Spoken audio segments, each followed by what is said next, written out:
Palavra da Verdade, com Hernandes Dias Lopes. Irmãos queridos, vamos abrir a palavra de Deus, por gentileza, na carta do apóstolo Paulo aos Efésios, capítulo 5, versos 18 a 21. Efésios, capítulo 5, versos 18 a 21.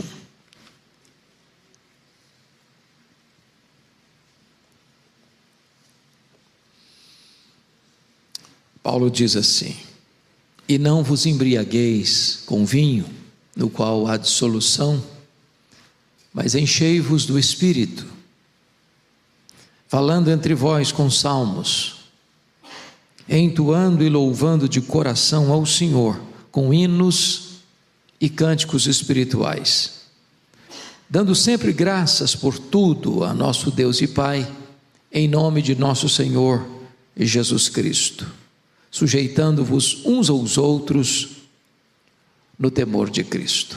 Amém. Bom, eu gostaria de iniciar contando para vocês como é que a igreja de Éfeso surgiu. Paulo estava na sua terceira viagem missionária. Depois de fazer uma viagem na província da Galácia, depois de fazer outra viagem na província da Macedônia e da Acaia, agora Paulo se concentra na Ásia, e se concentra na capital da Ásia, a cidade de Éfeso.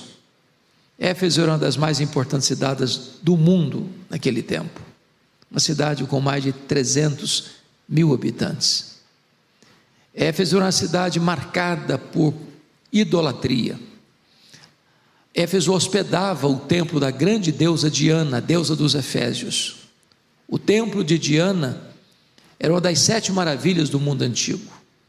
Os nichos do templo, miniaturas do templo, era o principal produto de souvenir vendido aos turistas que chegavam todos os dias naquela cidade.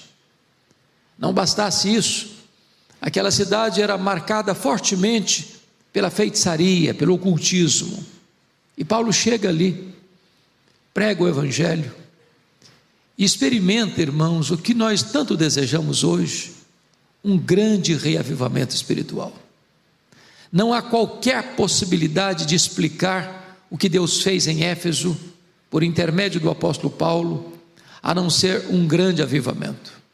Para vocês terem uma ideia, em 3 anos que Paulo ali ficou, a idolatria da cidade entrou em colapso, a feitiçaria entrou em bancarrota, as pessoas convertidas largavam a feitiçaria e queimavam seus livros de magia em praça pública.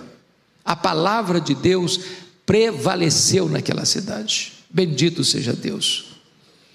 E igrejas foram plantadas por toda a província, como Esmirna, Pérgamo, Tiatira, Sardes, Filadélfia, Laodiceia, Colossos e Herápolis. Aí Paulo sai dessa cidade para levar uma oferta aos pobres da Judéia, porque no governo de Cláudio, 41 a 54, da nossa era cristã, houve uma grande fome no mundo, os judeus foram expulsos de Roma, e Paulo então faz uma grande campanha, uma grande coleta entre as igrejas gentílicas para socorrer os irmãos da Judéia. E agora Paulo, depois de recolher todas essas ofertas, está levando esta oferta para a igreja da Judéia. E quando ele chega na Judéia, ele é preso, ele é transportado para Cesareia Marítima e fica 2 anos preso, sob acusação dos judeus. Ele opta por ser julgado em Roma, porque tramavam para matá-lo, e ele chega em Roma preso e algemado, e é desta prisão de Roma que ele escreve esta carta. E esta carta é a carta da igreja, é a carta eclesiológica mais robusta que Paulo escreveu sobre esta doutrina bendita. No capítulo 1 desta carta, Paulo vai mostrar que a nossa salvação é uma obra de Deus. Deus o Pai nos escolheu, Deus o Filho morreu por nós na cruz, e Deus o Espírito Santo aplica a redenção no nosso coração. E eu queria que você retrocedesse comigo ao capítulo 1, por gentileza, para nós entendermos qual é esse ministério do Espírito Santo na nossa vida. Versículo 13 e 14, ele diz assim: em quem também, está falando de Cristo, em quem também vós, depois que ouvistes a palavra da verdade, o evangelho da vossa salvação, tendo nele também crido, fostes selados com o Santo Espírito da promessa. Vamos ficar aqui no verso de número 13. Irmãos, hoje eu quero falar sobre o poder do Espírito Santo, e nós não podemos exagerar sobre a importância do Espírito Santo. Se não for a obra do Espírito Santo, nem você nem eu estaríamos aqui. Se não fosse a obra do Espírito Santo, não haveria nenhum salvo sequer na história. É o Espírito Santo quem regenera. É o Espírito Santo quem abre os nossos olhos espirituais. É o Espírito Santo quem arranca de nós o coração de pedra e nos dá um coração de carne. É o Espírito Santo quem nos batiza no corpo de Cristo. É o Espírito Santo quem nos sela para o dia da redenção. É o Espírito Santo que nos foi dado como penhor, como garantia da nossa salvação. É o Espírito Santo quem nos dá dons espirituais. É o Espírito Santo que age em nós e produz o fruto do Espírito: amor, alegria, paz, bondade, benignidade, mansidão, domínio próprio. É o Espírito Santo quem nos capacita com poder para vivermos uma vida digna do Evangelho de Cristo Jesus nosso Senhor. E aqui nesse texto, ele está dizendo o seguinte: quando você escuta o Evangelho, a palavra de Deus, e você crê no Senhor Jesus, o Espírito Santo vem e sela você, carimba você, marca você, tornando você propriedade exclusiva de Deus. Eu gosto dessa ideia do selo, porque é um símbolo, um emblema popular, conhecido de todos nós, não é verdade?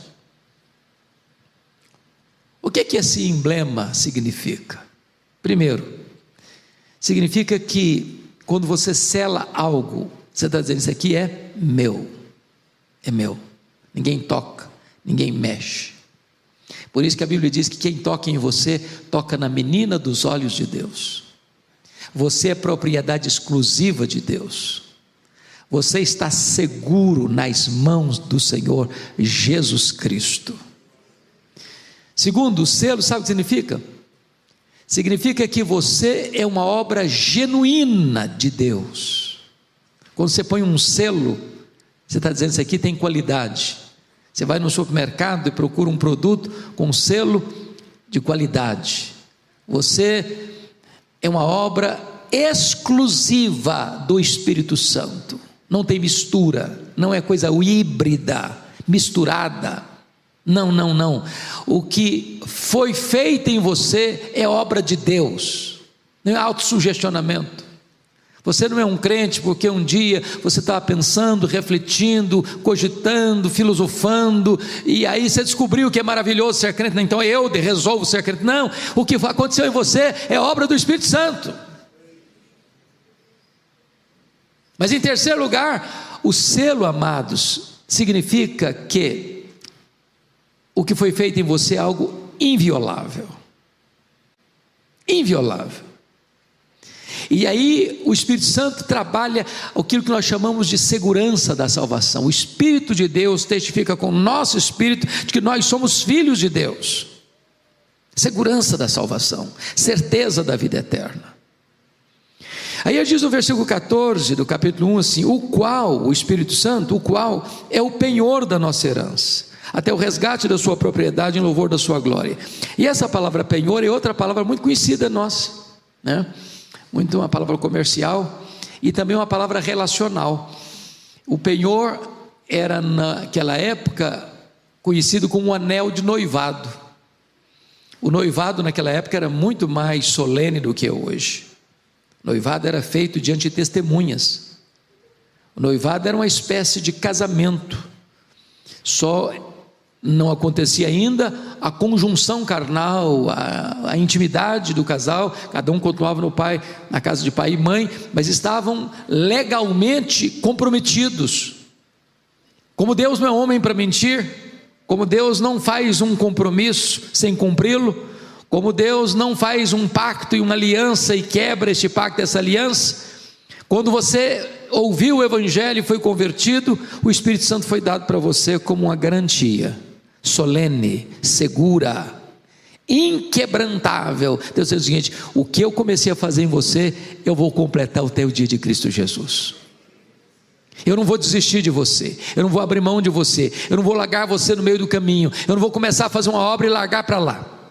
O grande escultor Miguel Ângelo, que fez obras tão magníficas, as mais conhecidas, Moisés e Pietà, ele começou cerca de 32 obras, só completou 14. Deus não é assim. Deus não começa um projeto e larga para lá. Deus não faz rascunhos nos seus projetos. O que Deus começa, Deus termina. Então a primeira obra do Espírito Santo na minha e na sua vida é a obra da segurança da nossa salvação. Agora olha comigo por favor, capítulo 3, por gentileza, versículo 16 e 17, capítulo 3, 16 e 17, para que segundo a riqueza da sua glória, vos conceda que sejais fortalecidos com poder, mediante o seu Espírito no homem interior, e assim habite Cristo no vosso coração pela fé. Irmãos amados, agora é uma outra área da ação do Espírito Santo, que é revestimento de poder. Eu preciso de poder, sou muito fraco, tenho fraquezas físicas, tenho fraquezas emocionais, tenho fraquezas morais, tenho fraquezas espirituais.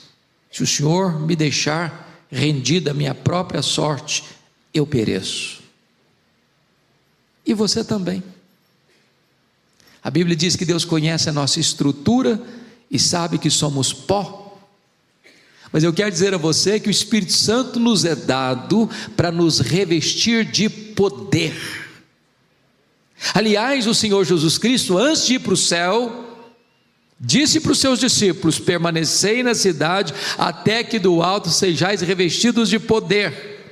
Antes de enviar a igreja ao mundo, Jesus enviou o Espírito Santo à igreja, e esta ordem nunca pode ser alterada. Então o Espírito Santo nos foi dado, irmãos, para nos dar poder. Poder para viver, poder para morrer, poder para perdoar, poder para pregar, poder para abrir os olhos e ver o mundo como campo que precisa ser alcançado. Agora notem, por favor, o que está escrito. Esse poder é para nos fortalecer, para que sejais fortalecidos com poder. Fortalecidos. Agora, como assim? Ele responde: mediante o seu Espírito. Onde? No homem interior.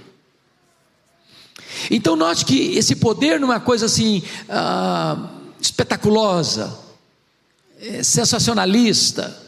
Não, esse poder é aqui dentro de você, é no seu interior, que transborda nas suas palavras, nas suas ações, nas suas reações, na sua dinâmica de vida, lá dentro da sua casa, lá no seu trabalho, lá na sua convivência, lá nos seus relacionamentos. Mas chama atenção porque aqui tem uma expressão que precisa ser compreendida. Como é que eu posso saber que uma pessoa está cheia do Espírito Santo? Qual é a evidência disso? Esse texto responde assim: e assim habite Cristo no vosso coração,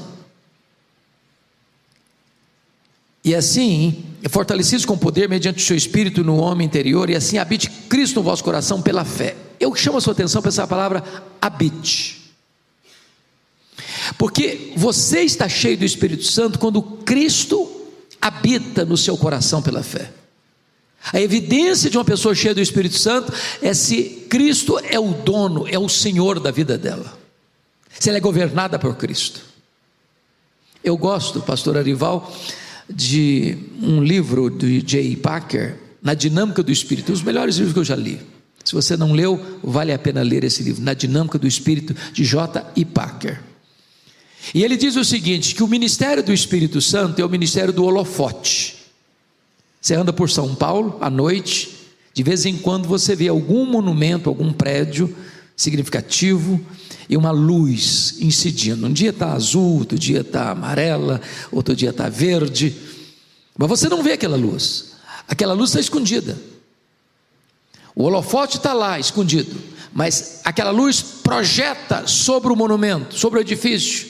O que importa é mostrar o edifício. O ministério do Espírito Santo não é mostrar a si mesmo, o ministério do Espírito Santo é mostrar Jesus. Ele aponta para Jesus, ele glorifica Jesus, ele exalta Jesus. Quando é que você sabe que você está cheio do Espírito Santo? É quando Jesus está plenamente habitando no seu coração pela fé. Agora, a palavra habitar, ela é muito curiosa, porque há duas palavras no grego para habitar. A palavra grega é katoikel e a palavra grega paroikel, são parecidas, katoikel, paroikel.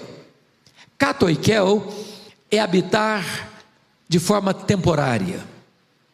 É um hóspede que chega num hotel para passar uma noite ou 2 dias, uma semana, mas ali não é a sua casa, ali não é a sua residência, ali ele não vai permanecer, ali ele não é o dono, ali ele não pode fazer reformas, ali ele não pode fazer mudanças, ali ele está apenas usufruindo aquele espaço por um tempo, mas ele vai embora, ele não tem compromisso com aquele local. A outra palavra, a palavra paroikel, é habitar permanente. Você é o dono da casa, você mora nessa casa, você vive nessa casa, você é o dono dessa casa, você pode fazer reformas nessa casa, você pode fazer o que Neemias fez com os móveis de Tobias, jogar os móveis de Tobias fora dessa casa, aquilo que não agrada você descarta dessa casa, aquilo que é necessário você traz para essa casa. A casa é sua, ela é sua residência permanente. É exatamente a palavra que aparece aqui. Sabe quando você sabe que está cheio do Espírito Santo? É quando você entrega todas as chaves da casa da sua vida, do seu coração, para Jesus e diz assim: o Senhor é o dono, o Senhor pode fazer a mudança que o Senhor quiser, o Senhor manda nessa casa, essa casa que é o meu coração, que é a minha vida. Mas agora, vá comigo, por gentileza, para o capítulo 4, verso 30, porque é uma outra fala de Paulo sobre o Espírito Santo. Ele diz assim: e não entristeçais o Espírito Santo de Deus, no qual fostes selados para o dia da redenção. E o contexto aqui, meus irmãos, de não entristecer o Espírito Santo, ele começa lá no 25, é deixar a mentira, é falar a verdade, é tomar conta do coração para que você não se ire descontroladamente, que você não dê lugar ao diabo, você não furtar, você trabalhar, é não sair da sua boca a palavra torpe, mas só que for digna e pronta para edificação, é você alargar a amargura, a cólera, a gritaria, a blasfêmia, a malícia, essas coisas todas que estão ao redor do versículo 30, entristece o Espírito Santo. Por que que o Espírito Santo habita em você? Me permita explicar isso melhor. Quando você entrou nesse local aqui, esse local aqui nós chamamos de templo, de santuário. Há coisas que aqui você não faz. Aqui não é um campo de futebol, aqui não é um teatro, aqui não é uma praia, aqui não é um shopping center. Aqui você toma cuidado com os seus gestos, com as suas palavras, porque você respeita esse lugar, e deve respeitar mesmo.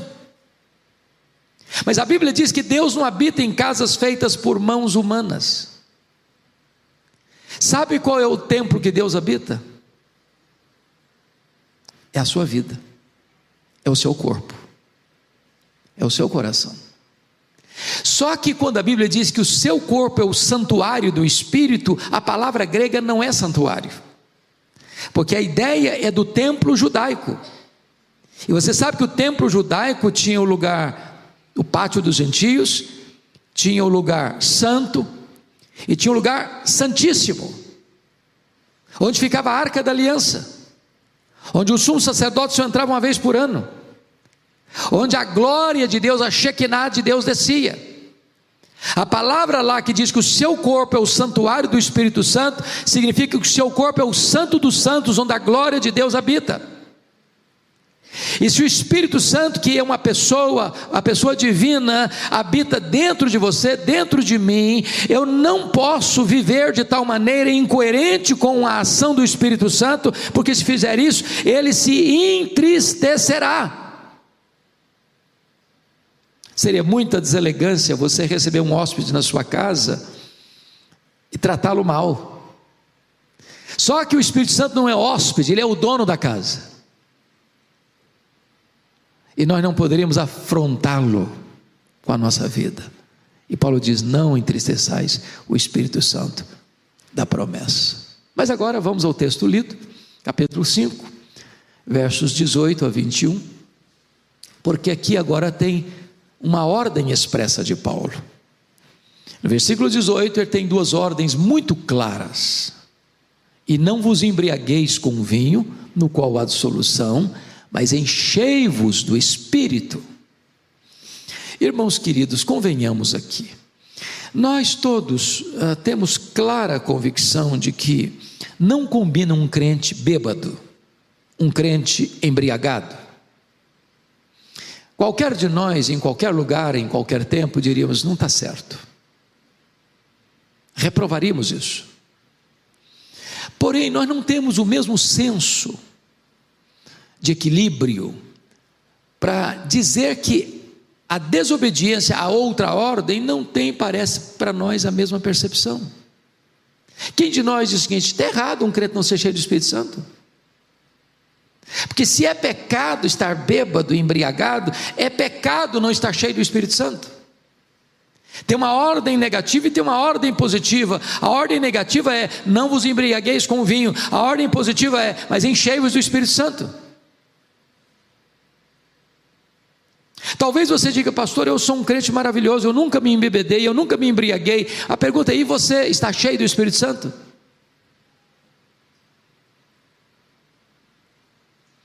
Notem vocês que nesse texto existe uma comparação superficial e existe um contraste profundo.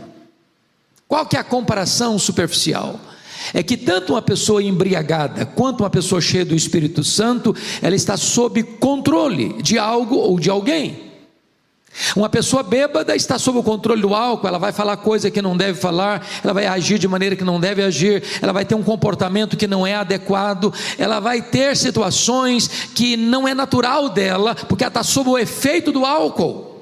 O álcool é um ladrão de cérebros, é o principal responsável por crimes passionais, por acidentes de trânsito, por destruição de famílias. Porque a pessoa que ela está bêbada, embriagada, ela está não no domínio dela, no controle dela, no domínio próprio, mas sob o efeito do álcool. Agora, se uma pessoa está sob o efeito do álcool, tem esse comportamento esquisito, se ela está sob o efeito do Espírito Santo, isso vai refletir no que ela fala, no que ela faz, no que ela age, no que ela reage. Qual o contraste profundo? Paulo diz assim: não vos embriagueis com vinho, no qual há dissolução, mas enchei-vos do Espírito Santo, falando entre vós com salmos, hinos, cânticos espirituais, louvando de todo o coração ao Senhor. Ou seja, quando uma pessoa está embriagada, ela vai levar essa pessoa, o álcool vai levar essa pessoa a uma vida dissoluta, vergonha, opróbrio, destruição. Eu tinha um amigo querido que tinha um problema seríssimo de alcoolismo e tinha recaídas muito tristes, e às vezes a esposa dava falta dele e ele ficava uma semana sumido. Ela ia procurá-lo e às vezes achava nos lugares mais escondidos da cidade, dentro de um boteco mais sujo da rua, caído, bêbado, e tinha que carregá-lo para casa, sujo, cheio de vômito, para dar um banho, para se recuperar. Produz dissolução, tristeza, dor, vergonha. Paulo diz: não vos embriagueis com vinho. Mas eu não estou falando dos botecos da vida. Há poucos dias uma mulher me procurou e disse: pastor Hernandes, o senhor precisa falar sobre a confraria do vinho, das rodas da elite mais rica, dos apartamentos mais caros, daqueles que têm muito dinheiro e gastam 10 mil reais numa garrafa de vinho, e se alienam do casamento, e se afastam dos filhos, e jogam a família num pântano de solidão e desespero, casamentos acabando, filhos deixados de lado. E Paulo diz: não vos embriagueis com o vinho, no qual há dissolução. Mas agora ele vai falar do efeito então de uma vida cheia do Espírito Santo. Ele diz: não vos embriagueis com o vinho, no qual há dissolução, mas enchei-vos do Espírito. E quais são as evidências que uma pessoa está cheia do Espírito Santo? Vejamos aqui no texto. Olhe comigo o verso 19. Ele diz assim: falando entre vós com salmos, entoando e louvando de coração o Senhor com hinos e cânticos espirituais. Então, vamos pegar o primeiro ponto: falando entre vós com salmos. Grife a expressão entre vós, porque a expressão entre vós está dizendo que quando você está cheio do Espírito Santo, isso vai refletir na sua comunicação horizontal entre vós. Uma pessoa cheia do Espírito Santo, ela é doce no falar, tem graça na sua voz, tem edificação nas suas palavras, tem polidez no seu trato, tem sabedoria na sua voz. Não combina uma pessoa cheia do Espírito Santo com palavrões, com palavras torpes, com palavras duras, com palavras cáusticas, com palavras ácidas, tóxicas. Amados irmãos, nós precisamos da plenitude do Espírito Santo. Aliás, quando você avança em Efésios, já começa a falar de família, como a esposa deve ser submissa a seu próprio marido, como o marido deve amar a sua própria esposa, como Cristo amou a igreja, como os filhos devem honrar e obedecer aos pais, e como os pais não devem tratar os filhos com amargura, mas criá-los na disciplina e na admoestação do Senhor. Tudo isso só é possível, meus irmãos, se tivermos plenitude do Espírito Santo. A comunicação muda, os relacionamentos mudam. A nossa casa vai ser de fato um ambiente saudável para nós nos relacionarmos em amor e harmonia, falando entre vós. Segundo lugar, veja ainda o versículo 19, quando ele diz assim, preste atenção: entoando e louvando de coração ao Senhor. Agora grife a expressão ao Senhor. Sai da horizontalidade da relação para a verticalidade da relação. Quando você está cheio do Espírito Santo, em vez de ter amargura, em vez de ter murmuração, em vez de ter uma vida assim de ingratidão a Deus, você quer é adorar a Deus, é exaltar a Deus de todo o seu coração. Seu culto muda. E eu não estou falando aqui do culto coletivo, congregacional. Eu estou falando daquele culto que você presta ao seu Deus lá dentro do seu quarto, com a porta trancada, sem holofotes, sem plateia.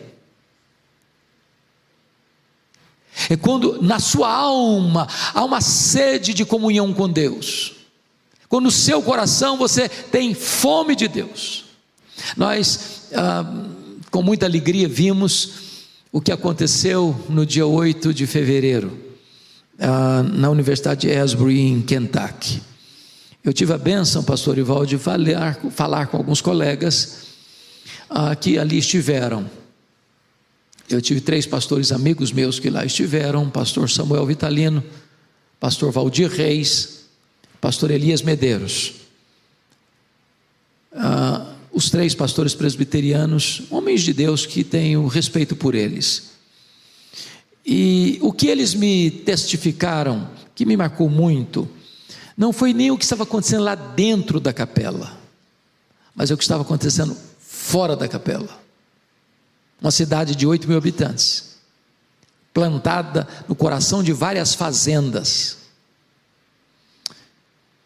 e caravanas da América toda indo para lá, gente de outros países indo para lá, temperatura abaixo de 0 grau, às vezes 4 graus negativos, filas quilométricas, demorando-se às vezes de 3 a 7 horas na fila para entrar na capela, ninguém murmurando, ninguém reclamando, um senso da presença de Deus, uma alegria indizível e cheia de glória tomando conta das pessoas. Esse sentimento, meus amados irmãos, de adoração, de todo o coração, louvando ao Senhor. Só o Espírito Santo pode produzir isso. Hoje, pastor, eu fiquei tão feliz, eu estou no aeroporto de Vitória, vindo para cá, e aí um casal vem me dar um abraço, e disse: pastor Hernandes, me permita compartilhar o que Deus está fazendo? Eu falei: por favor, me conte. Ele diz: domingo agora, aliás, na semana do carnaval, sexta-feira, a igreja não fez retiro, reuniu-se no templo, e na sexta-feira à noite eles começaram a reunião de oração, e a reunião não terminou até hoje. Ele foi para casa, ele tocava um instrumento, tocava violão na hora do louvor, e quando eu chego em casa, já tarde da noite, eu ficou sabendo que a reunião continuava na igreja, e ele tomou um banho e voltou para a igreja. Eu falei: eu estou pesaroso porque eu tinha uma viagem, estou saindo de viagem para minha esposa, para fora do Brasil, e eu gostaria de estar lá, porque a reunião está lá até hoje. As pessoas não querem sair da presença de Deus, de coração louvando ao Senhor.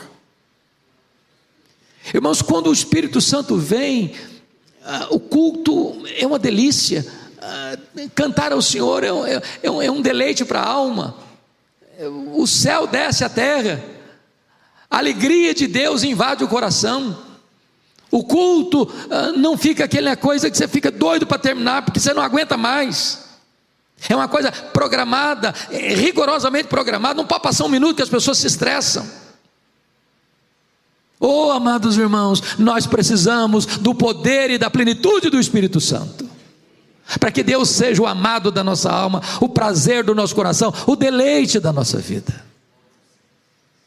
Sou grato a Deus porque esta igreja, por convocação do nosso pastor Arival, dia 12 agora, está planejando, louvado seja Deus, ter um tempo de oração, começando às 8 horas da manhã, indo até às 20 horas, e isso é o planejamento humano, mas se Deus quiser, passa a noite, passa a madrugada, passa a semana.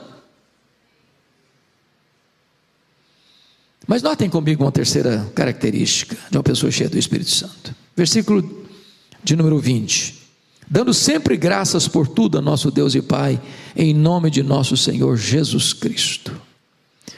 Irmãos, dar graças em tudo não é simples e nem é fácil, nós não temos condições de fazer isso, a não ser que o Espírito Santo nos encha, nos revista e nos capacite.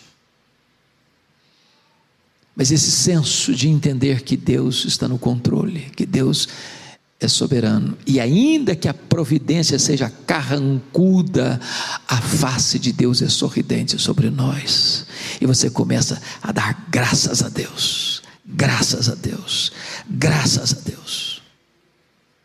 E eu não sei se você veio aqui hoje e tem motivos para dar graças a Deus, mas o simples fato de você e eu estarmos aqui é motivo solene e eloquente, porque a Bíblia diz que nele vivemos, nos movemos e existimos, Ele quem nos dá vida, a respiração e tudo mais. É Deus quem dá vida, é Deus quem dá saúde, é Deus quem dá o pão, é Deus quem dá a veste, é Deus quem dá a casa, é Deus quem dá a família, é Deus quem dá os amigos, é Deus quem dá a igreja, é Deus quem dá a salvação. Tudo provém de Deus, e você deve ter um coração grato ao seu Deus.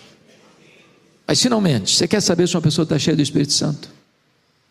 Se embriaguez produz dissolução, A plenitude do Espírito Santo produz comunhão, produz adoração, produz gratidão. E em quarto lugar, produz, segundo o versículo 21, olha aí comigo, sujeitando-vos uns aos outros no temor de Cristo. Produz uma vida de humildade e serviço. Não combina crente cheio do Espírito Santo de nariz empinado. Não combina. Onde tem soberba, o Espírito Santo não está presente. Onde tem altivez de coração, o Espírito Santo não está presente. Onde se olha o outro de tamanco alto, o Espírito Santo não está presente. O Espírito Santo nos leva até o Espírito de Cristo, que sendo Deus não julgou como usurpação ser igual a Deus. Antes a si mesmo se esvaziou, assumindo a forma de servo. Ele não veio para ser servido, ele veio para servir. Ele diz: aprendei de mim, porque eu sou manso, sou humilde de coração.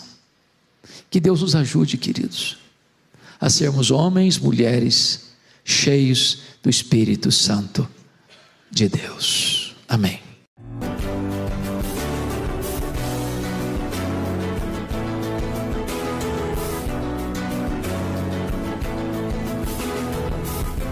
Palavra da Verdade, com Hernandes Dias Lopes.